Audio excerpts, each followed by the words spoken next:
नागरिकों ने प्रधानमंत्री मोदी जी के नेतृत्व में जो निष्ठा व्यक्त की है, आज उसका परिणाम है कि सदी की सबसे बड़ी महामारी में जीवन और जीविका को बचाने का जो अभियान भारत के अंदर चल रहा है, उसमें हमें काफी बड़े पैमाने पर सफलता प्राप्त हो रही है।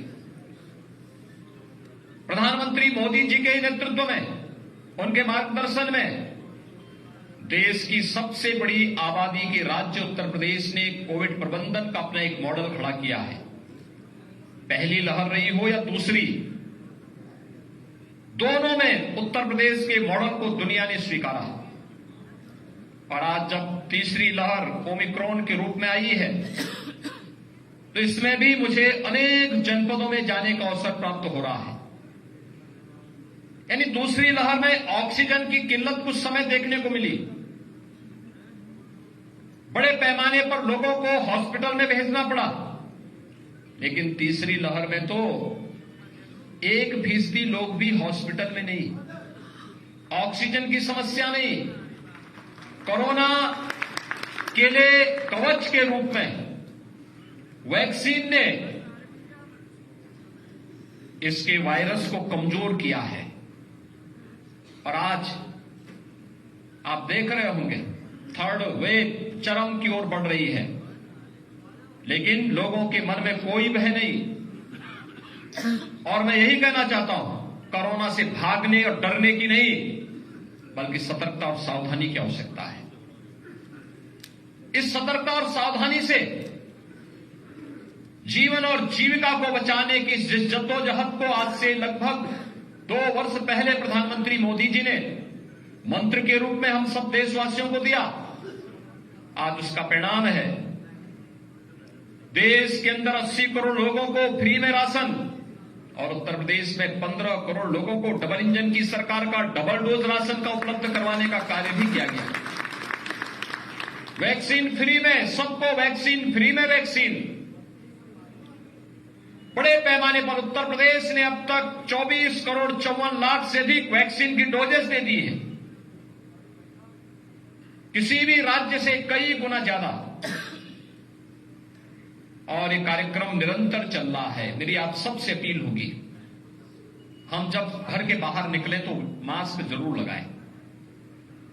जिन लोगों ने वैक्सीन ले ली है, वे अपने अगल बगल कहीं भी देखें, 15 वर्ष से ऊपर का हर व्यक्ति वैक्सीन का डोज जरूर ले लें, क्योंकि कोरोना के खिलाफ ये लड़ाई देश की लड़ाई है। और देश की लड़ाई में हम सबको देश को विजयी बनाना है, कोरोना को परास्त करना है। और हम मान सकते हैं कि जैसे कोरोना का ये थर्ड वेरिएंट ओमिक्रॉन के रूप में कमजोर हुआ है, इस बात को बताता है कि कोरोना हारेगा और भारत जीतेगा। और उसी जीत के मंत्र के साथ आज एक बार फिर मैं आपके बीच आया हूं।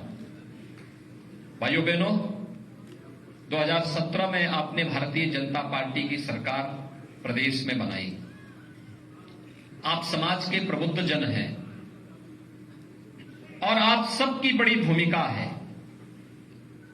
देश के लिए, समाज के लिए। आपने सरकार बनाई और सरकार बनाने के बाद आपने सरकार से कुछ अपेक्षाएं की थी। सरकार ने उन अपेक्षाओं पर खरा उतरने का कार्य किया। फर्क साफ दिखता होगा। फर्क साफ क्या है? 2017 में भारतीय जनता पार्टी की सरकार आती है, तुम्हारे पहले 3 निर्णय होते हैं। एक, हमने अवैध बूचड़खानों को बंद किया। दूसरा, हमारी सरकार ने निर्णय लिया कि बेटियों की सुरक्षा के लिए एंटी रोमियो स्क्वाड का गठन किया गया। और तीसरा, हम लोगों ने प्रदेश के 86 लाख किसानों का 36,000 करोड़ रुपए का कर्ज माफी का कार्यक्रम भी हम लोगों ने प्रदेश के अंदर लागू किया। ये भारतीय जनता पार्टी की सरकार का पहला निर्णय था, जिसे आपने आशीर्वाद देकर के 2017 में प्रदेश की सत्ता सौंपी थी। आप इसके ठीक विपरीत 2012 में समाजवादी पार्टी की जब सरकार बनी थी, उस सरकार का पहला निर्णय क्या था? अयोध्या में श्री राम जन्मभूमि पर आतंकी हमला करने वाले आतंकवादियों के खिलाफ दायर मुकदमों को वापस लेना। भाइयों बहनों, जब आदत किसी की बुरी हो जाती है ना, वो जल्दी सुधरती नहीं है। समाजवादी पार्टी की वो आदत जो 12 में थी, वही 22 में भी है। 10 साल के बाद भी सुधरेगी नहीं। उन्होंने तो जैसे संकल्प ही ले लिया है कि हम कभी नहीं सुधरेंगे, और उनकी प्रत्याशियों की सूची आप देख सकते हैं। कैराना से लेकर के बुलंदशहर, स्याना और लोनी तक जो एक फहरिस्त है प्रत्याशियों की, ये वही लोग हैं जो कैराना के पलायन के लिए जिम्मेदार रहे हैं, मुजफ्फरनगर के दंगों के लिए जिम्मेदार रहे हैं, बुलंदशहर के उपद्रव के लिए जिम्मेदार रहे हैं, प्रदेश की कानून व्यवस्था को धता बता करके, सत्ता की धौंस जमा करके व्यापारियों की संपत्तियों पर, गरीबों की संपत्ति पर, सार्वजनिक संपत्तियों पर कब्जा करते थे। लेकिन 2017 के बाद आपने देखा होगा, जिस प्रदेश में 12 से 17 के बीच में हर तीसरे दिन एक दंगा होता था, क्या कोसी कला का दंगा, क्या मुजफ्फरनगर का दंगा, क्या बुलंदशहर का उपद्रव, क्या मेरठ के दंगे, सब जगह दंगे दंगे यही होते थे। उसी प्रदेश में 5 सालों में कोई दंगा नहीं हुआ, क्योंकि दंगाइयों को मालूम है, दंगा करेंगे अगले दिन उनका पोस्टर किसी चौराहे पर चिपक जाएगा, और फिर तीसरे दिन उनके घर में नोटिस पहुंच जाएगी। आपने देखा होगा ना, इसी बुलंदशहर में सीए के दौरान जिन लोगों ने कुछ आगजनी करने का प्रयास किया, और जब नोटिस पहुंची तो उसके बाद कहने लगे घर की कुड़की अब मत करिए, बकस लीजिए, हमें पैसा जमा करना चाहिए।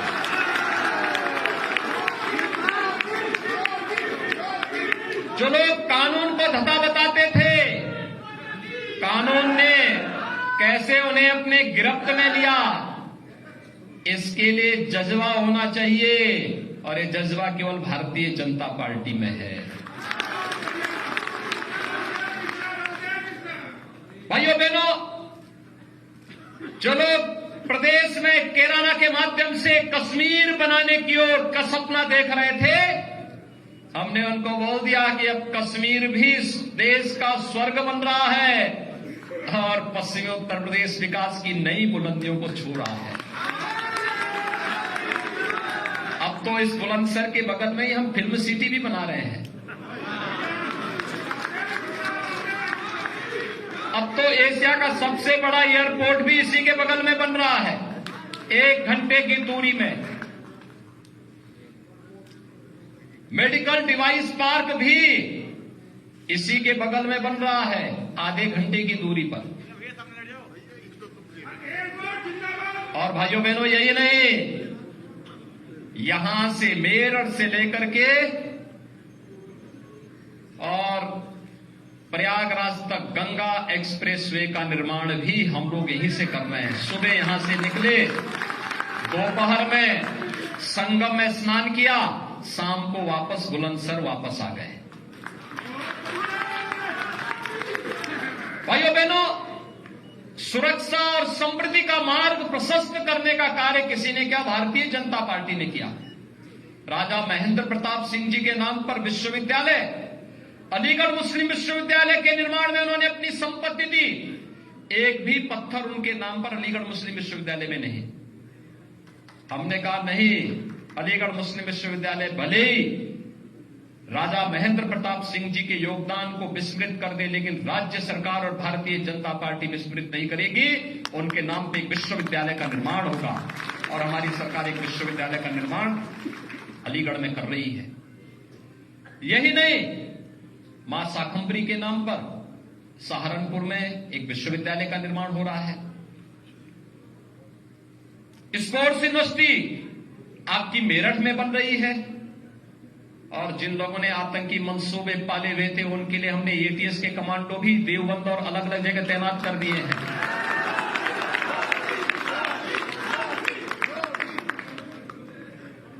सुरक्षा और समृद्धि के साथ कोई समझौता नहीं। और गरीबों के कल्याण के लिए भाइयों बहनों, पहले मुख्यमंत्री बनते थे, मंत्री बनते थे, क्या करते थे? अपना बंगला बनाते थे।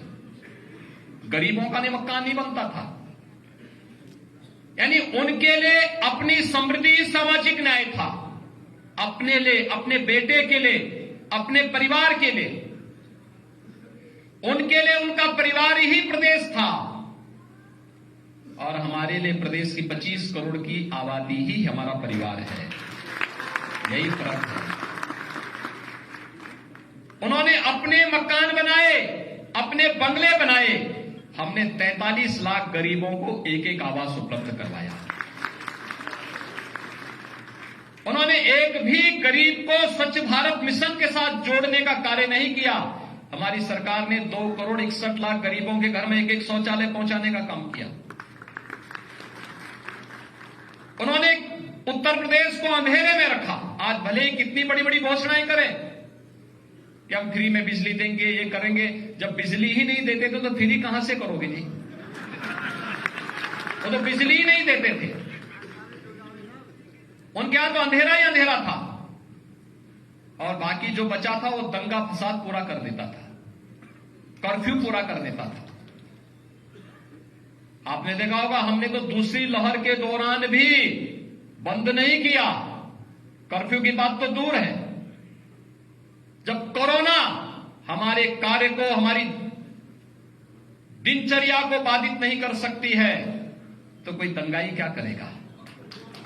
और इसलिए भाइयों बहनों, गरीब कल्याण का कार्यक्रम हो या इंफ्रास्ट्रक्चर डेवलपमेंट की बड़े बड़े प्रोजेक्ट, ये भारतीय जनता पार्टी ने दिए। सुरक्षा का बेहतरीन वातावरण भारतीय जनता पार्टी ने दिया। और इसीलिए आज भारतीय जनता पार्टी क्यों, इसी प्रश्न का जवाब देने के लिए मैं आपके बीच में आया हूं।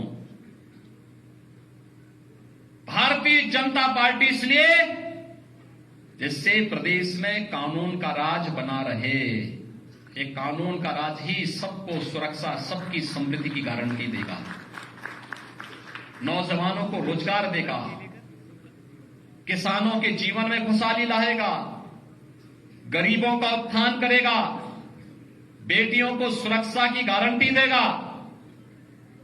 कानून का राज हो, हिस्ट्री सीटर थाना न संचालित करे, अपराधी सरकार का संरक्षण न पाने पाए, भ्रष्टाचार पर प्रभावी अंकुश बना रहे और माफियाओं के खिलाफ बुलडोजर भी चलता रहे। दंगाइयों को सख्त सजा दी जा सके, तुष्टीकरण की राजनीति सदैव के लिए बंद हो सके, सरकारी भर्ती में पूरी पारदर्शिता भी बनी रहे, गरीबों को किसी के सामने हाथ न फैलाना पड़े,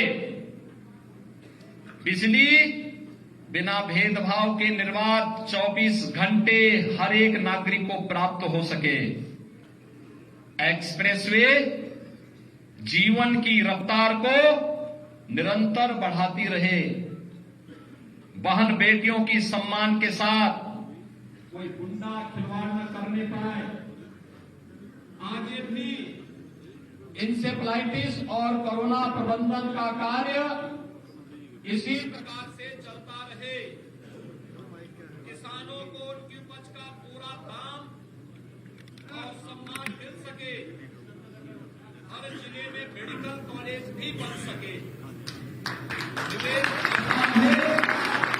और उद्योग धंधे विकसित हो सके, रोजगार सबको अपने घर के पास मिल सके, इसके इसके लिए भारतीय जनता पार्टी की सरकार फिर से प्रदेश के अंदर आना आवश्यक है और इसी के लिए अपील करने के लिए आज मैं आपके बीच आया हूं।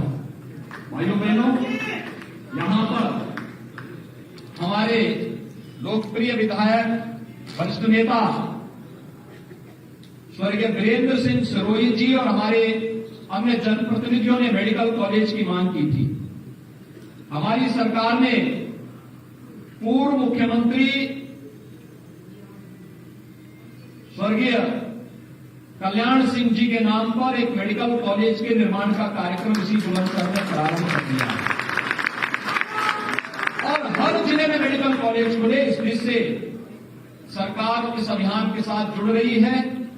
मेरी आप सबसे अपील है, आप प्रबुद्ध जन हैं, कोरोना के नियमों का पालन करते हुए हम घर घर जनसंपर्क के अभियान के साथ जुड़े, तकनीक का उपयोग करें, भारतीय जनता पार्टी के प्रत्याशियों को विजयी बनाने के लिए अपना योगदान दिलाने में और भारतीय जनता पार्टी की राष्ट्रवाद, विकास और सुशासन के लिए प्रतिबद्ध सरकार फिर से लाने में अपना योगदान देने में आप सभी अपना योगदान देंगे।